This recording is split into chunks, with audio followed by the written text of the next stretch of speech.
Isa ang Mount Apo sa mga paboritong akyatin ng mga mountain climber dahil ito ang pinakamataas na bundok sa Pilipinas. Pero hindi lang pala mountain climbing, meron pa palang ibang atraksyon ng bundok.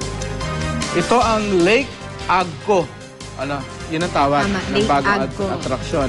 Dito pang karaniwang lawa dahil ang tubig dito kumukulo. Siya nga. Makibalita tayo kay Jennifer. Siya nga.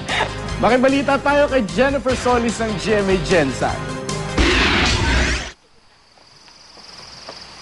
Bukod sa angking ganda ng Mount Apo sa Kidapawan City, North Cotabato, mayroon pa itong yamang itinatago. Sa pusod ng bundok matatagpuan ang malahat spring na Lake Agco. Umuusok at kumukulong tubig ang sasalubong sa iyo. Sa bahaging ito, tila naglalaban ang malamig na hangin sa bundok at mainit na singaw ng lawa. Sa init daw ng tubig sa Lake Agco, pwede nang makapaglaga ng itlog. Hindi pwedeng maligo sa lawa dahil sa sobrang init.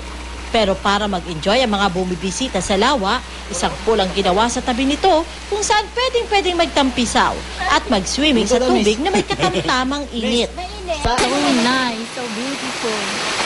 Kaya't para sa mga nais maibsan ang lamig ngayong papalapit ng Pasko, magtungo sa Lake Agco.